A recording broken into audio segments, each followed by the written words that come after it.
That's my thing. It's our Hawaiian shirts. Back house.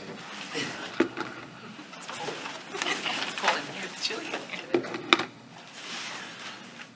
Everybody good today? Just checking. Good.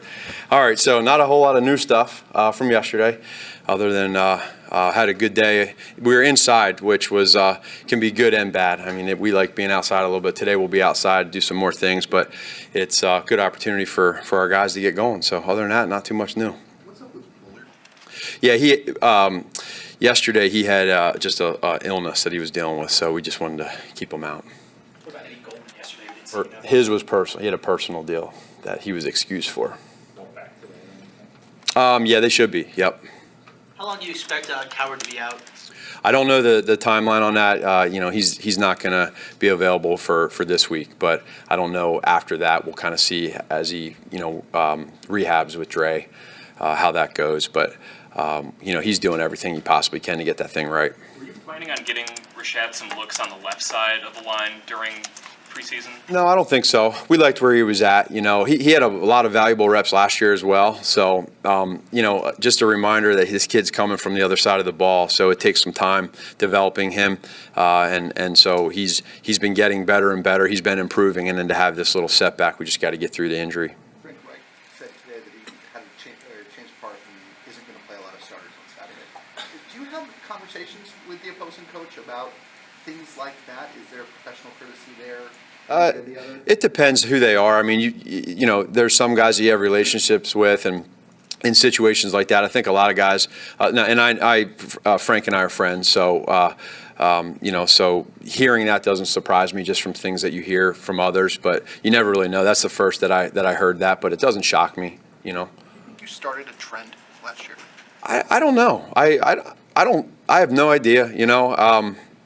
I think there's some teams, again, I'm going to go back to every team is different. There's some teams that just feel that way, that they want to go that route and not play their guys. And there's others that want to get their guys going and play them, and that's what they've done for a long time. Again, we taught Coach Reed, that's the way he goes about it, and it's certainly not wrong. It's what he wants to do. He's stuck by it, and you appreciate that. Have you decided to do the same thing this week as you did last week? Yeah, our guy, it's going to be basically very similar to what you saw last week. So as far as going out there with our guys, I don't think that's a secret to anybody, but for the most part, we're making sure our guys are staying in shape, they're conditioned, that sort of thing. And but it helps us out because now we get our young guys a chance to see what they can do. Now, if he's not playing his starters, it'll be against his backups, but still it's quality football. Quarterback specifically? Yeah. Just do the same? Was that sort of an impromptu extra work conditioning for the ones at the end of practice there yesterday? And is that related at all to the fact that they won't get time? Yeah, there's a little relation in the fact of them getting some extra work in and conditioning, So we'll tie it into that, and they feel, I think physically they should feel pretty good right now. But then you always have a concern as a coach. You want to make sure that you're conditioned for any reps that you're not getting. And so our guys have really handled that well. They've been true professionals about this whole process. They understand it. And if this is the route that we're going to choose to go as the Chicago Bears, then they need to give us everything they got in practice. And in retrospect, what's your take on the Green Bay opener last year as it relates to the preparation you did in training camp? Because the first half seemed to confirm that you did it the right way, but the second half maybe left open some room for doubt. Sure. No, I think anybody that watched the game, they could see, how that went last year against them in the second half. I do think every season's a little bit different. Players are different. And so I don't know if that's the right answer as to it was a conditioning thing, as far as it could have been, a mixture of different things that happened in that second half. But you're always concerned, I think, for the most part, of even for the teams that play their starters for the ones that play their starters all the time and they play them for 2 series, those people that aren't getting all the, they're still, you have to be concerned about conditioning for them too. So I think every team in the NFL has a conditioning concern. So I guess the question, is there an unknown in your mind of just what you're going to get in week 1 based on what you're doing? I don't think so. No, I don't think it's an unknown. I'm just going off of what I see in practice. So how do they practice? What do they show me in practice? We have so many times in practice where we simulate, drives, and we did the mock scrimmage, and they handled that great. So that's pretty much what I'm going off of. Are you surprised that we continue to question it? Like, No. who's getting questioned? No, I don't think so, because it is a little bit new and it's a little bit different. And anytime there's change, people want to know why. They want to know the why part. So that comes with the territory. And I try to, as much as I know about my why part or our why part, then, that's where it's at. I'm learning too through this thing. So how would you compare your comfort level with this team when you look back at last year versus where you are now coming out of training? It's a lot higher, just because I know who all the guys are. I know how they treat themselves in practice. How do they treat themselves in meetings? Last year, I was still trying to learn a lot of guys, believe it or not, faces and names, as it went on, at this point in time last year. So it's much different this year in so many aspects, and I think that helps me too. Obviously, a lot of emotions for Chuck this week. What Yeah. have the conversations been like as you head back to? Yeah, we personally haven't had a whole lot. I think it goes without saying, we all understand the significance for him, and he's a guy that just has so much appreciation for that organization and for that fan base and for the city. They've done so much for him. He's done so much for them.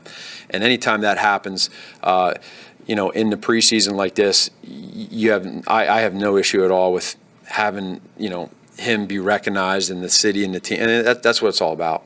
Do you think that the stakes at kicker have been elevated to the point where Pinheiro is going to be out there kicking every time, thinking his job is on the line every single kick? And if so, do you view that as a positive or a negative? No, that's not really the case with him, and I think we talk about that even when Elliott was here. I really don't believe there's a kicker out there that never misses in practice and in the games. It's how do you respond to it. So yesterday, he was, I think, 7 for 8, and after his miss, he came back and he made it. And it's in practice. It's not a game, but there's a lot of evidence out there with a lot of different kickers in the history. I'm not talking about the last 2 or 3 years. I'm talking about in the history that have come out and struggled early on and been Hall of Fame kickers and Pro Bowl kickers currently. So we keep that in mind. Remember what I told you before is it's really easy in Chicago as a head coach of Chicago Bears, as a fan of Chicago Bears, as the media of Chicago Bears, as a teammate of Chicago Bears, it's really easy for us to just destroy every missed kick. And I think we have to keep those things in a little bit of perspective and not get too crazy over a missed kick here or there. And so there's that balance though. Right, and that's where we're at. So going back to your original question of does it matter, or does he think that if he misses a kick he's out of here? No, he doesn't think that, because I told him just go kick and worry about the next kick, the next play, which is the same thing I tell Mitchell after he throws a pick. Worry about the next play. You said the coaches, the players, the media, the fans. I mean, the coaches as well. You feel like, has that been hard for you to have perspective on that? Yeah, no doubt. Yeah, because it's real. Yeah, it's not, because we all lived through what happened last year, and now we're getting past that, like we're working past that, but it's the center of attention for all of us. It comes with the territory, so you got to deal with it, but you can't get, it's like you can't get too high over it when he's making 8 in a row, and you can't get too low. You got to figure out what the balance is, and then you use all the numbers and everything else you have to figure out who that guy is. Matt, there was a story that came out in Sports Illustrated today.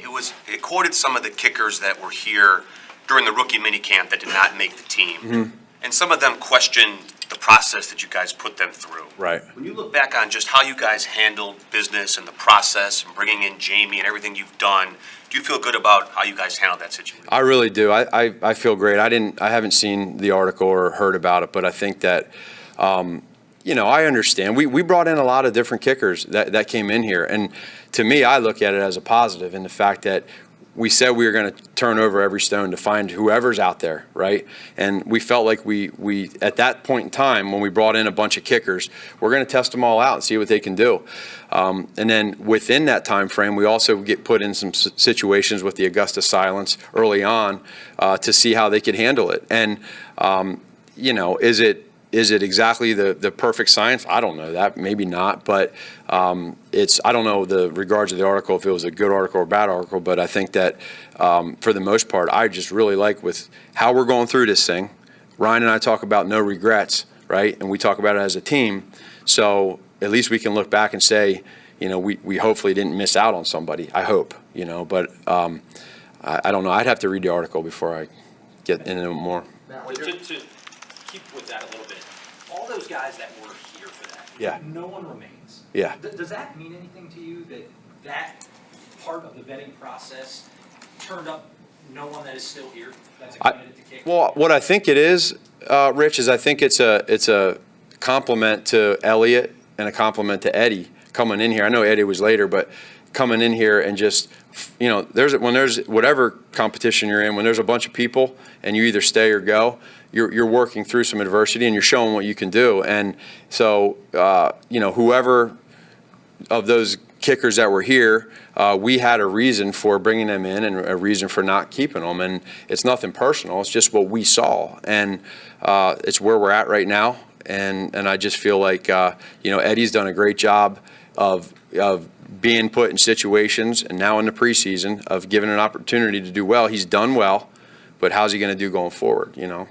Do you have a sense of how, you know, like just like any player who gets coached throughout the offseason, do you have any sense for Eddie and, you know, his evolution as a kicker through this process? Yeah, I think what Eddie's doing, what I'm sensing, and when we have conversations, and is understanding that this is a process, and it is important for whoever the kicker is on any team to, in my opinion, to feel like you're not out there kicking for your job on every kick. And I think that's where, you know, over training camp here, I kind of just stayed away and let them do their thing.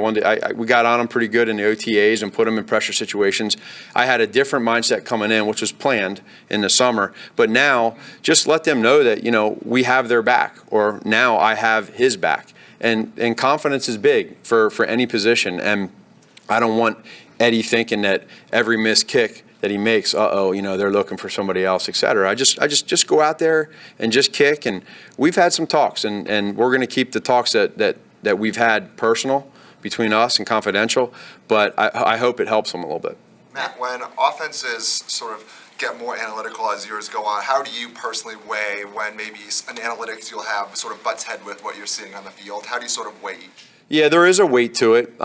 Again, yesterday I said to you all that I'm kind of a feel person in regards to calling plays and how I think something's going. But there's some things that can state, especially situationally, end to half, end to game.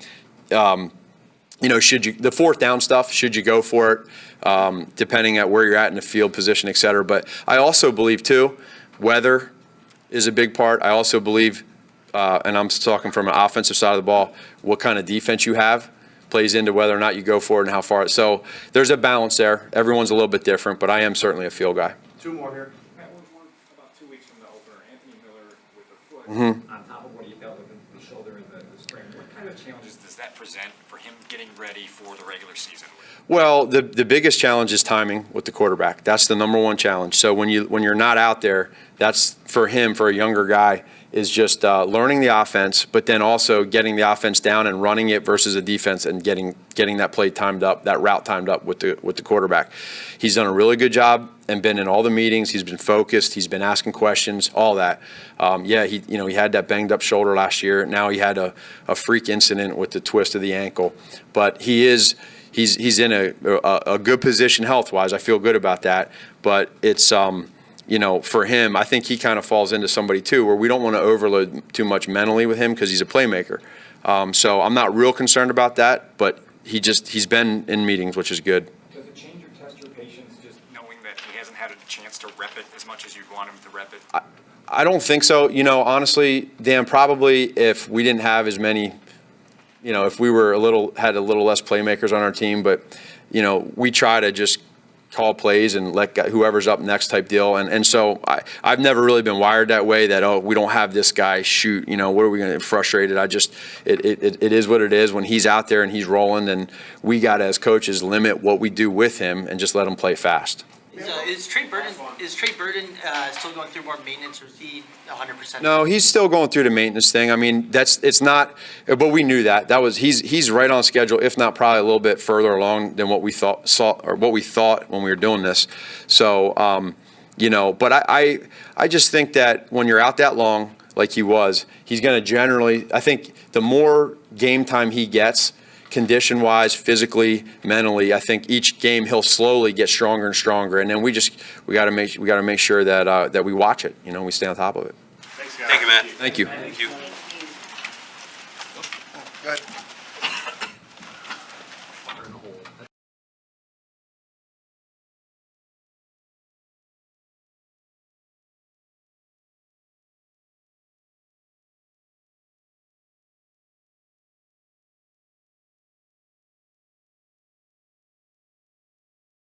Yeah.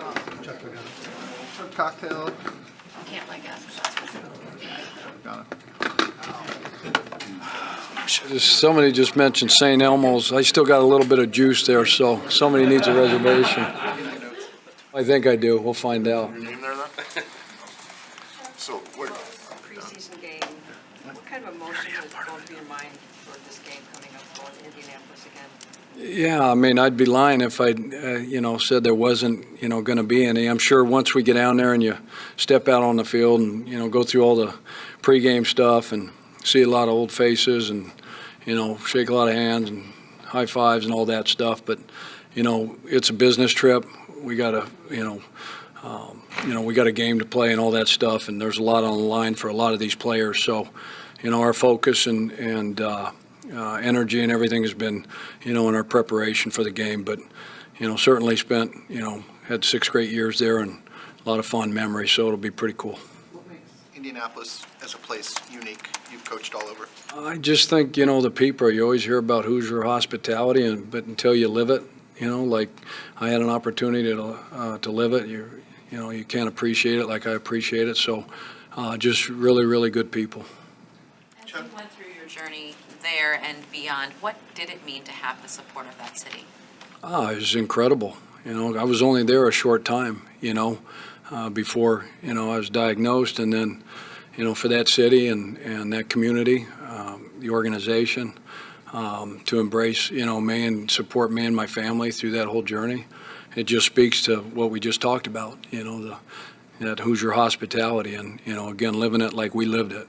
Was truly amazing because they didn't have to do that, but it just speaks to there's a lot more good in this world than bad and really, really good people, and was fortunate to be where I was at the time.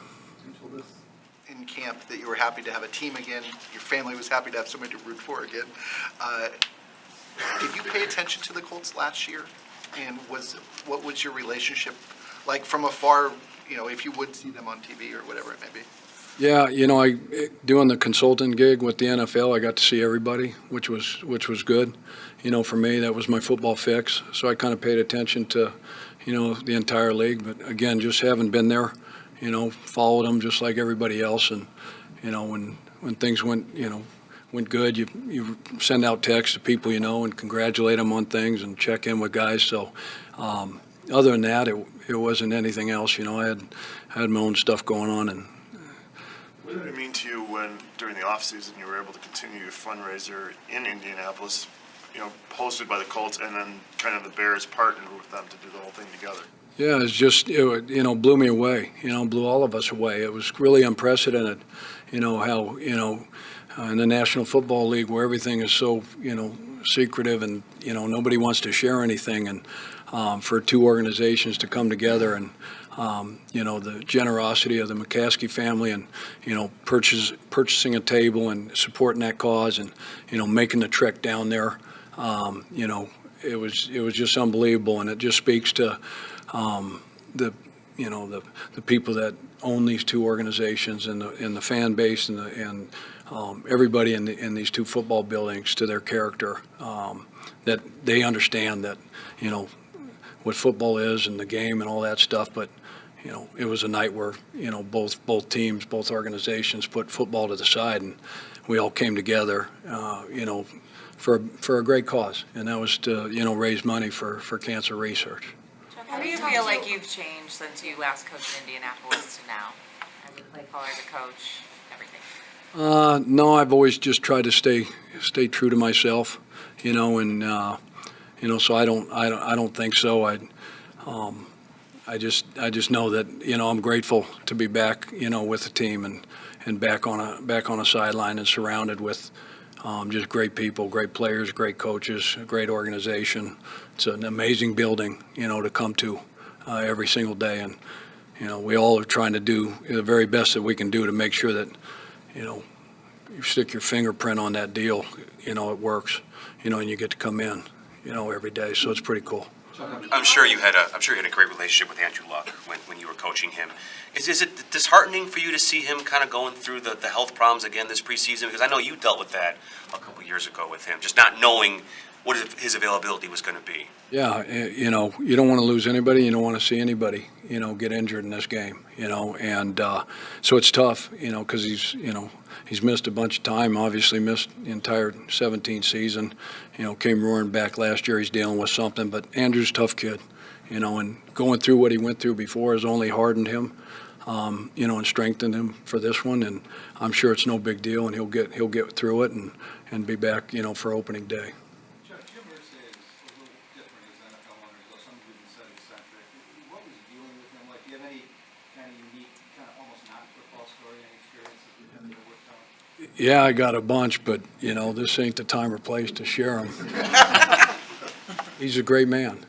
And, you know, having, you know, the intimate, you know, private conversations that I had, you know, with Mr. Irsay, you know, until you really, you know the guy, you can sit there and read this, that, and the other, just about anybody. Doesn't matter. But Jim's a great man. He's got a huge heart. And, you know, he takes care of his people, you know, and everybody that's come through there is family to him, you know, old, you know, ex-players, ex-coaches, you know, so he's all about family. He's all about, you know, his faith and football. He talks about that all the time, and he takes care of a ton of people, everybody that, you know, worked for the shoe, you know, players, coaches, it doesn't matter. He's a generous man. He's got a huge heart. And so, you know, again, he's a unique, special person. You ever been in the visiting locker room there? That's a good question. I don't think so. Well, trying to think back to if we ever played there before that thing was built. I don't think so. You curious what it might look like, or locker room to locker room? Probably didn't look like the home one. Probably not, yeah. Yeah. Chuck, what are those food spots? What's that? Food spots. Where should we go eat? Oh, like I said, St. Elmo's, you always got to try St. Elmo's is good. Right down that main street there, I think it's Illinois, maybe. You know, you got St. Elmo's, and then you can walk a couple blocks, and you got Ruth Chris, which is outstanding. Then you go down to the Conrad, and they got Capitol Grill in there.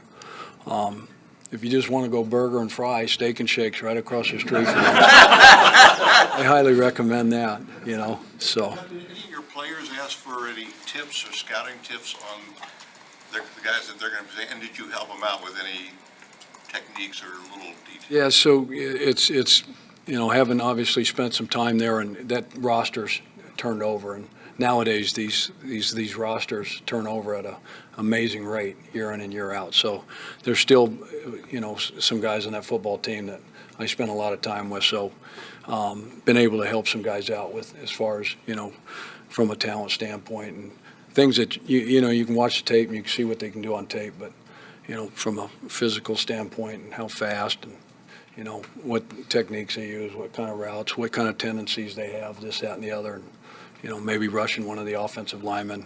You know, I got to see those guys in pass pro for a long time, so know what they're really good at and know what, you know, what their weaknesses are. So tried to help in that way.